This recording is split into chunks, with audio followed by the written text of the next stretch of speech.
ಕಳೆದ 5 ದಿನಗಳ ಹಿಂದೆ ನಾಪತ್ತೆಯಾಗಿರುವ ಪರಂಗಿಪೇಟೆ ಕಿದೆಬೆಟ್ಟಿನ ದ್ವಿತೀಯ ಪಿಯುಸಿ ವಿದ್ಯಾರ್ಥಿ ದಿಗಂತ್ನ ಪ್ರಕರಣ ದಿನದಿಂದ ದಿನಕ್ಕೆ ನಿಗೂಢತೆಯನ್ನ ಸೃಷ್ಟಿಸುತ್ತಾ ಇದೆ. ಈಗಾಗಲೇ ವಿದ್ಯಾರ್ಥಿಯನ್ನ ಪತ್ತೆ ಮಾಡಲು ಹಿಂದೂ ಸಂಘಟನೆಗಳು ಪೊಲೀಸ್ ಇಲಾಖೆ ಮೇಲೆ ಪ್ರತಿಭಟನೆಯ ಮೂಲಕ ಒತ್ತಡ ಹಾಕುತ್ತಿದ್ದಾರೆ.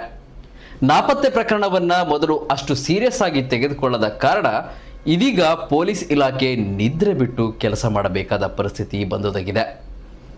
ಮಂಗಳೂರಿನ ಕಪಿತಾನಿಯಾ ಕಾಲೇಜಿನ ದ್ವಿತೀಯ ಪಿಯುಸಿ ಕಲಿಯುತ್ತಿದ್ದ ದಿಗಂತ್ ಎಂಬ ಬಾಲಕ ನಾಪತ್ತೆಯಾಗಿ ಇಂದಿಗೆ 5 ದಿನಗಳು ಕಳೆದಿವೆ. ಪರಂಗಿಪೇಟೆಯ ಕಿದೆಬೆಟ್ಟು ನಿವಾಸಿಯಾಗಿರುವ ದಿಗಂತ್ ಫೆಬ್ರವರಿ 25ರಂದು ರಾತ್ರಿ ಪಕ್ಕದ ದೇವಸ್ಥಾನಕ್ಕೆ ತೆರಳುವುದಾಗಿ ಹೇಳಿದವ ಮತ್ತೆ ಮನೆಗೆ ಬಂದಿಲ್ಲ. ಈ ಮಾಹಿತಿಯನ್ನ ಪೋಷಕರು ಕೂಡಲೇ ಪೊಲೀಸರ ಗಮನಕ್ಕೆ ತಂದಿದ್ದು, ಪೊಲೀಸರು ಈ ಪ್ರಕರಣವನ್ನ ಗಂಭೀರವಾಗಿ ತೆಗೆದುಕೊಳ್ಳದೆ ನಿರ್ಲಕ್ಷ್ಯ ವಹಿಸಿದ್ದಾರೆ ಎನ್ನುವ ಆರೋಪ ಕೇಳಿಬಂದಿದೆ.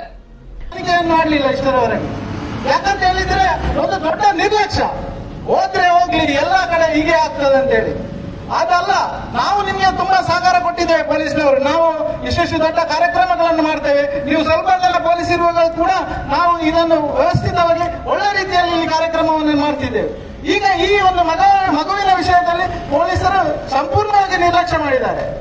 ಇಲ್ಲಿ ನೋಡಿ, ಎಲ್ಲ ಸಿಸಿ ಕ್ಯಾಮೆರಾ ಉಂಟು ಇಲ್ಲಿಂದ ಅಲ್ಲಿ ತನಕ. ನಾವು ಕೇಳಿದಾಗ ಹೇಳ್ತಾರೆ ಅದು ಚುನಾವಣೆ ಬಂದಾಗ ಸಮಯದಲ್ಲಿ ಮಾತ್ರ ನಾವು ಯೂಸ್ ಮಾಡುದು ಅಂತ ಹೇಳಿ. ನಮ್ಗೆ ಕರೆಂಟ್ ಕೊಡುದಿಲ್ಲ, ಅದು ನಮ್ಮ ಹತ್ರ ಆಗ್ತದೆ. ನಾವು ಟ್ಯಾಕ್ಸ್ ಕಟ್ಟಿ ಇದೆಲ್ಲ ಕಟ್ತೇವೆ. ನಾವು ಟ್ಯಾಕ್ಸ್ ಕಟ್ಟದಿದ್ದೇವೆ, ನೀವು ಬಿಡ್ತೀರಾ? ನಾವು ಟ್ಯಾಕ್ಸ್ ಕಟ್ಟಿದ ಹಣ ಇದ್ರೆ ಅದನ್ನು ಖರ್ಚು ಮಾಡಿ ಸಿಸಿ ಕ್ಯಾಮೆರಾಗೆ, ಅದಕ್ಕೆ ಇದಕ್ಕೆ ಅಂತ ಹೇಳಿ. ಸಿಸಿ ಕ್ಯಾಮೆರಾ ಇಲ್ಲ ಪರಂಗಿಪೇಟೆಯಲ್ಲಿ, ಯಾವುದೇ ಸಿಸಿ ಕ್ಯಾಮೆರಾ ವರ್ಕ್ ಆಗುದಿಲ್ಲ. ಓಪಿ ಅಂತ ಹೇಳಿ ಮಾಡಿದೀರಾ, ಆ ಓಪಿಯಲ್ಲಿ ಪೊಲೀಸ್ ಇಲ್ಲ. ಎಲ್ಲಿಯಾದ್ರೂ ನಮ್ಮ ಅಂಗಡಿ ಬದಿಯಲ್ಲಿ ಯಾರಾದ್ರೂ ಬಂದು ನಮ್ಗೆ ರೌಡಿಸಮ್ ಮಾಡಿ ಜಗಳ ಮಾಡಿ ಸ್ಟೇಷನ್ಗೆ ಹೋಗಿ ಹೇಳಿದ್ರೆ ನಮ್ಗೆ ಎದುರಿಗೆ ಆಗ್ತದೆ. ಪೊಲೀಸ್ಗೆ ಎದುರಿಗೆ ಆದ್ರೆ ನಾವೇನ್ ಮಾಡ್ಬೇಕು? ನಾವು ಒಬ್ಬ ಇರುದು, ನಾನೇ ಅವನ್ನ ಹಿಡಿಯುದು. ಬಳಿಕ ಪ್ರಕರಣ ಕುರಿತಂತೆ ಹಿಂದೂ ಸಂಘಟನೆಗಳು ಪ್ರತಿಭಟನೆಯ ಎಚ್ಚರಿಕೆ ಕೊಟ್ಟ ಕೂಡಲೇ ದಕ್ಷಿಣ ಕನ್ನಡ ಜಿಲ್ಲಾ ಪೊಲೀಸ್ ವರಿಷ್ಠಾಧಿಕಾರಿ ಯತೀಶ್ ಎನ್ ಅವರೇ ಕಾರ್ಯಾಚರಣೆಗಿಳಿದರು. ಆದರೂ ಯಾವುದೇ ಸುಳಿವು ಕೂಡ ಸಿಗಲಿಲ್ಲ. ಪೊಲೀಸರು ಹಾಗೂ ಸಾರ್ವಜನಿಕರು ಫೆಬ್ರವರಿ 27ರ ರಾತ್ರಿ ಹಾಗೂ ಶುಕ್ರವಾರವೂ ರೈಲ್ವೆ ಹಳಿಯ 5-6 ಕಿಲೋಮೀಟರ್ ವ್ಯಾಪ್ತಿಯಲ್ಲಿ ಹುಡುಕಾಟ ನಡೆಸಿದ್ದರೂ ಯಾವುದೇ ಪ್ರಯೋಜನವಾಗಿಲ್ಲ. ಪರಂಗಿಪೇಟೆಯ ಸುತ್ತಮುತ್ತಲ ಪ್ರದೇಶಗಳ ಸಿಸಿ ಕ್ಯಾಮೆರಾಗಳನ್ನು ಪರಿಶೀಲಿಸಿದ್ದು ದಿಗಂತನ ಕುರಿತು ಯಾವುದೇ ಮಾಹಿತಿ ಸಿಕ್ಕಿಲ್ಲ. ಫೆಬ್ರವರಿ 25ರಂದು ಸಂಜೆ 7ಕ್ಕೆ ಮನೆಯಿಂದ ದೇವಸ್ಥಾನಕ್ಕೆ ಹೊರಟ ದಿಗಂತ್ ರಾತ್ರಿ 8:30ರ ಸುಮಾರಿಗೆ ಆಂಜನೇಯ ವ್ಯಾಯಾಮ ಶಾಲೆಯ ಬಳಿ ಓಡಾಡಿರುವುದು ಸಿಸಿ ಕ್ಯಾಮೆರಾದಲ್ಲಿ ದಾಖಲಾಗಿದ್ದು, ಅಲ್ಲಿಂದ ಯಾವ ಕಡೆಗೆ ಹೋಗಿದ್ದಾನೆ ಎಂಬುದು ತಿಳಿದು ಬಂದಿಲ್ಲ. ಒಂದು ಮೂಲಗಳ ಪ್ರಕಾರ ಆತ ತನ್ನ ಸಾಮಾಜಿಕ ಜಾಲತಾಣಗಳ ಖಾತೆಯನ್ನು ಡಿಲೀಟ್ ಮಾಡಿದ್ದಾನೆ ಎನ್ನಲಾಗಿದೆ. ಜೊತೆಗೆ ಆತನ ಚಪ್ಪಲಿಯಲ್ಲಿ ರಕ್ತದ ಕಲೆಗಳಿವೆ ಎನ್ನಲಾಗುತ್ತಿದ್ದು, ನಾಪತ್ತೆಯ FIR ವರದಿಯಲ್ಲಿ ಅದು ದಾಖಲಾಗಿಲ್ಲ. ಶುಕ್ರವಾರ ಕೂಡ ಬಂಟ್ವಾಳ ಗ್ರಾಮಾಂತರ ಇನ್ಸ್ಪೆಕ್ಟರ್ ಶಿವಕುಮಾರ್ ಅವರು ವಿದ್ಯಾರ್ಥಿ ಕಲಿಯುತ್ತಿದ್ದ ಮಂಗಳೂರಿನ ಕಾಲೇಜಿಗೆ ಭೇಟಿ ನೀಡಿ ಹಲವರನ್ನ ವಿಚಾರಣೆ ನಡೆಸಿದರೂ ಆತನ ಪತ್ತೆಗೆ ಸಹಕಾರಿಯಾಗುವ ಯಾವುದೇ ಮಾಹಿತಿ ಲಭ್ಯವಾಗುತ್ತಿಲ್ಲ ಎನ್ನಲಾಗಿದೆ. ಈ ನಡುವೆ ನಾಪತ್ತೆಯಾದ ದಿಗಂತ್ ಪತ್ತೆಗಾಗಿ ಪ್ರತಿಭಟನೆ ಜೋರಾಗಿದೆ. ಇಂದು ಸಾರ್ವಜನಿಕರು ಮತ್ತು ಹಲವು ಸಂಘಟನೆಗಳು ಪರಂಗಿಪೇಟೆ ಬಂದ್ಗೆ ಕರೆ ನೀಡಿತ್ತು. ಸುಮಾರು 3 ಗಂಟೆಗಳ ಕಾಲ ಪರಂಗಿಪೇಟೆಯ ಎಲ್ಲ ಅಂಗಡಿ ಮುಂಗಟ್ಟುಗಳ ಬಂದ್ ಆಗಿತ್ತು. ಪ್ರತಿಭಟನೆಯಲ್ಲಿ ಹಿಂದೂ ಪರ ಸಂಘಟನೆ, ಬಿಜೆಪಿ ಮುಖಂಡರು, ಜನಪ್ರತಿನಿಧಿಗಳು ಈ ಪ್ರತಿಭಟನೆಯಲ್ಲಿ ಭಾಗಿಯಾಗಿ ರಾಜ್ಯ ಸರ್ಕಾರ ಮತ್ತು ಪೊಲೀಸ್ ಇಲಾಖೆಯ ವಿರುದ್ಧ ಆಕ್ರೋಶ ಹೊರಹಾಕಿದ್ದಾರೆ. ಒಬ್ಬ ಹುಡುಗ ಇರ್ಬೋದು, ಒಬ್ಬ ಹುಡುಗಿ ಇರ್ಬೋದು, ಕಾಣೆ ಆದಾಗ ಆ ಪೇರೆಂಟ್ಸ್ ಇರ್ಬೋದು, ಹೆತ್ತವರಿಗೆ ಅದರ ನೋವು ಗೊತ್ತಿರ್ತದೆ.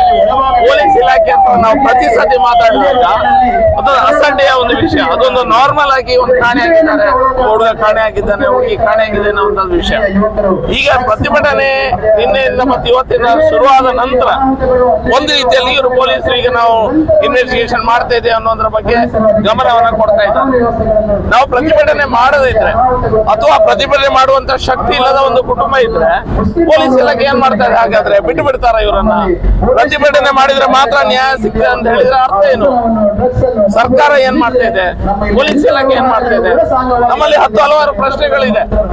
ಎಲ್ಲಾ ಶಾಲೆ ಕಾಲೇಜುಗಳ ಹೊರಗೆ ಗಾಂಜಾ ಸಿಗ್ತದೆ. ನೀವೇ ಹೋಗಿ ನೋಡಿ, ಬೇಕಾದ್ರೆ ಗಾಂಜಾ ಮಾಡ್ತಾರೆ. ಸರ್ಕಾರ ಖಾಲಿ ನಂಬರ್ 2 ಬಿಸ್ನೆಸ್ ಮಾಡುವಂತ ಕೆಲಸದಲ್ಲೇ ತೋಡ್ಕೊಂಡಿದೆ. ಎಲ್ಲ ಸಣ್ಣ ಸಣ್ಣ ಮಕ್ಕಳಲ್ಲಿ ಮದ್ಯನ ವ್ಯಸನ ಇರ್ಬೋದು, ಡ್ರಗ್ಸ್ ಗೆ ಬಲಿ ಆಗ್ತಾ ಇದ್ದಾರೆ. ಅದ್ರ ಬಗ್ಗೆ ಸರ್ಕಾರ ತಲೆ ಎತ್ತುತ್ತಾ ಇಲ್ಲ. ಹಾಗಾಗಿ ನಮ್ಮ ಪ್ರಶ್ನೆ ಏನಂತಂದ್ರೆ, ಇನ್ನು ಮುಂದೆ ನಮ್ಮ ರಕ್ಷಣೆ ನಾವೇ ಮಾಡಿಕೊಳ್ಬೇಕಾ ಅಂತ ಪೊಲೀಸ್ ಇಲಾಖೆ ಮಾಡ್ತಾ ಇದ್ದಾರೆ. ಪೊಲೀಸ್ ಇಲಾಖೆ ಮಾಡುವುದಿಲ್ಲ ಆದ್ರೆ ಹೇಳಿ, ಸಾರ್ವಜನಿಕವಾಗಿ ನಾವೇ ನಮ್ಮ ಟೀಮ್ ಅನ್ನು ಕಟ್ತೇವೆ.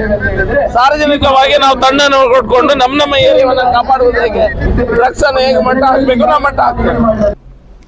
ಪರಂಗಿಪೇಟೆ ಪರಿಸರದಲ್ಲಿ ಗಾಂಜಾ ಮಾಫಿಯಾದ ಅಟ್ಟಹಾಸವಿದ್ದು ಜನಸಾಮಾನ್ಯರು ರಾತ್ರಿ ವೇಳೆಯಲ್ಲಿ ನಡೆದಾಡಲು ಆಗದಂತಹ ಸ್ಥಿತಿ ಇದೆ.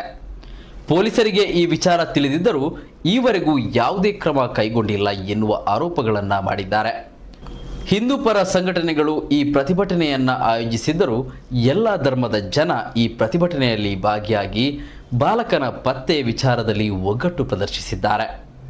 ಪರಂಗಿಪೇಟೆಯಲ್ಲಿರುವ ಎಲ್ಲ ಧರ್ಮದ ವ್ಯಕ್ತಿಗಳು ತಮ್ಮ ತಮ್ಮ ಅಂಗಡಿಗಳನ್ನು ಬಂದ್ ಮಾಡಿ ಪ್ರತಿಭಟನೆಗೆ ಸಾಥ್ ನೀಡಿದ್ದರು. ಮಂಗಳೂರು ಬೆಂಗಳೂರು ರಾಷ್ಟ್ರೀಯ ಹೆದ್ದಾರಿ 75ರ ಪರಂಗಿಪೇಟೆಯ ಒಂದು ಭಾಗದ ರಸ್ತೆಯನ್ನು ಸಂಪೂರ್ಣ ಬ್ಲಾಕ್ ಮಾಡಿ ಪ್ರತಿಭಟನೆಯನ್ನು ನಡೆಸಲಾಗಿದ್ದು, ದಕ್ಷಿಣ ಕನ್ನಡ ಜಿಲ್ಲಾ ಪೊಲೀಸ್ ವರಿಷ್ಠಾಧಿಕಾರಿಗೆ ಮುಂದಿನ 2 ದಿನಗಳಲ್ಲಿ ಬಾಲಕನ ನಾಪತ್ತೆ ಪ್ರಕರಣವನ್ನು ಭೇದಿಸಬೇಕೆಂದು ಗಡುವನ್ನು ನೀಡಲಾಯಿತು. ಘಟನೆಗಳು ನಡೆದಿದೆ, ಯಾಕಂತ ಗೊತ್ತಾಗ್ತಾ ಇಲ್ಲ. ಪೊಲೀಸ್ ಇಲಾಖೆ ಇದನ್ನ ಅತ್ಯಂತ ಯಾವುದೋ ಒಂದು ಇನ್ನೊಂದು ಘಟನೆಯ ರೀತಿಯಲ್ಲಿ ನೋಡ್ತಾ ಇದೆ. ನಮ್ಮ ಇವತ್ತು ಇರುವಂತಹ ಆಗ್ರಹ ಇಷ್ಟೇ, ಇದು ಒಂದು ಧ್ಯಾನ ವಿಷಯ ಅಂತ ನೀವು ನೋಡಿದ್ರೆ, ದಿಗಂತ ವಿಷಯ ಅಂತ ನೀವು ನೋಡಿದ್ರೆ, ನಿಮ್ಮ ಅದಕ್ಕೆ ಪ್ರತಿಕ್ರಿಯೆ ಕೊಡುವ ರೀತಿ ಅದೇ ರೀತಿ ಇರ್ತದೆ. ಇದು ಇಡೀ ಜಿಲ್ಲೆಯ ಕಾನೂನು ಸುವ್ಯವಸ್ಥೆಯ ಪರಿಸ್ಥಿತಿ. ಇದು ಈ ಜಿಲ್ಲೆಯಲ್ಲಿ ನಡೀತಾ ಇರುವಂತಹ ಗಾಂಜಾ ಡ್ರಗ್ಸ್ ನ ಹಾವಳಿ ಏನಿದೆಯಾ, ಈ ಹಾವಳಿಯನ್ನು ಮಟ್ಟ ಹಾಕುವ ಕೂಡ ಒಂದು ಪ್ರಯತ್ನ ಇದರ ಮುಖಾಂತರ ಆಗಬೇಕು ಅನ್ನುವಂತ ಯೋಚನೆಯನ್ನು ಇಟ್ಕೊಂಡು ಈ ಜಿಲ್ಲೆಯಲ್ಲಿ ಕಾನೂನು ಸುವ್ಯವಸ್ಥೆಯನ್ನ ಸರಿದಾರಿಗೆ ತರಬೇಕು, ಒಳ್ಳೆಯ ರೀತಿಯಲ್ಲಿ ಬದುಕುವವರಿಗೆ ಒಂದು ಅವಕಾಶವನ್ನು ಮಾಡಿಕೊಡ್ಬೇಕು ಅನ್ನುವಂತ ಕಲ್ಪನೆಯನ್ನು ಇಟ್ಕೊಂಡು ಪೊಲೀಸ್ ಇಲಾಖೆ ಕೆಲಸವನ್ನು ಮಾಡಲಿಕ್ಕೆ ಪ್ರಾರಂಭ ಮಾಡಿದ್ರೆ ಇದಕ್ಕೆಲ್ಲವೂ ಉತ್ತರ ಸಿಗಲಿಕ್ಕೆ ಪ್ರಾರಂಭ ಆಗ್ತದೆ. ಸಮಸ್ಯೆ ಏನಂದ್ರೆ, ಇದನ್ನು ಕೇವಲ ಒಂದು ಅಪರಾಧ ಪ್ರಕರಣ, ಕೇವಲ ಒಂದು ಕಾಣೆಯಾದ ಪ್ರಕರಣ, ಕೇವಲ ಒಂದು ಯಾರಿಗೋ ಒಬ್ಬರಿಗೆ ಹಾನಿಯಾದ ಪ್ರಕರಣ ಅಂತ ನೋಡುವ ಕಾರಣಕ್ಕೆ ಈ ರೀತಿಯ ಘಟನೆಗಳು ಪದೇ ಪದೇ ಈ ಜಿಲ್ಲೆಯಲ್ಲಿ ಆಗಲಿಕ್ಕೆ ಪ್ರಾರಂಭ ಆಗಿದೆ. ನನ್ನ ಅತ್ಯಂತ ಸ್ಪಷ್ಟ ಆಗ್ರಹ ಇದೆ ಪೊಲೀಸ್ ಇಲಾಖೆಗೆ, ಈ ಮುಖಾಂತರ ಈ ಘಟನೆಯನ್ನ ನಿಮಿತ್ತವಾಗಿ ಇಟ್ಕೊಂಡಾದ್ರೂ ಮಾಡಿ, ದಿಗಂತನ್ನ ನಿಮಿತ್ತವಾಗಿ ಇಟ್ಕೊಂಡಾದ್ರೂ ಮಾಡಿ, ಈ ಜಿಲ್ಲೆಯಲ್ಲಿ ಡ್ರಗ್ಸ್ ನ ಹಾವಳಿ, ಗಾಂಜಾದ ಹಾವಳಿ, ಈ ರೀತಿ 17-16 ವರ್ಷದ ಬಾಲಕಿಯರು ಕಾಣೆಯಾಗುವಂತಹ ಪರಿಸ್ಥಿತಿ, ಇದಕ್ಕೆ ಒಂದು ಸಂಪೂರ್ಣ ವಿರಾಮವನ್ನ ಪೊಲೀಸ್ ಇಲಾಖೆ ಯಾವುದೇ ರಾಜಕೀಯ ಒತ್ತಡ ಇಲ್ಲದೆ ಮಾಡಬೇಕಾದಂತಹ ಒಂದು ಸ್ಪಷ್ಟ ಜವಾಬ್ದಾರಿ ನಿಮಗೆ ಇದೆ ಅನ್ನುವಂಥದ್ದನ್ನು ಕೂಡ ಈ ಮುಖಾಂತರ ನಾನು ಎಚ್ಚರಿಕೆಯನ್ನು ಕೂಡ ಕೊಡಲಿಕ್ಕೆ ಬಯಸ್ತಾ ಇದ್ದೇನೆ. ಪ್ರತಿಭಟನಾ ಸ್ಥಳಕ್ಕೆ ಪಶ್ಚಿಮ ವಲಯ ಐಜಿ ಭೇಟಿ ನೀಡಿ ಮನವಿ ಸ್ವೀಕರಿಸಬೇಕೆನ್ನುವ ಒತ್ತಾಯವನ್ನ ಪ್ರತಿಭಟನಾಕಾರರು ಮಾಡಿದ್ದರು.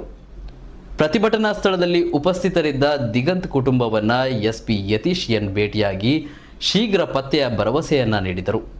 ನಾಪತ್ತೆ ಪ್ರಕರಣವನ್ನ ಗಂಭೀರವಾಗಿ ಪರಿಗಣಿಸದೆ ಸುಮ್ಮನಿದ್ದ ಪೊಲೀಸರಿಗೆ ಇದೀಗ ಈ ಪ್ರಕರಣ ನುಂಗಲಾರದ ತುತ್ತಾಗಿ ಪರಿಣಮಿಸಿದೆ. ಯಾವುದೇ ಕಡೆ ಹುಡುಕಿದರೂ ಸಣ್ಣ ಸುಳಿವು ಸಿಗದೆ ಇಡೀ ಪ್ರಕರಣ ನಿಗೂಢತೆಯನ್ನ ಹೆಚ್ಚಾಗಿಸಿದೆ. ಸ್ವತಃ ಎಸ್ಪಿ ಜಿಲ್ಲೆಯ ಎಲ್ಲ ಹಿರಿಯ ಪೊಲೀಸ್ ಅಧಿಕಾರಿಗಳಿಗೆ ತನಿಖೆಗೆ ಸಹಕಾರ ಕೇಳಿದ್ದಾರೆ. ಪೊಲೀಸರ ತಂಡಗಳು ನಿದ್ರೆ ಬಿಟ್ಟು ಇದೀಗ ನಾಪತ್ತೆಯಾಗಿರುವ ದಿಗಂತ್ ಪತ್ತೆಗಾಗಿ ಹುಡುಕಾಡುತ್ತಿದ್ದಾರೆ.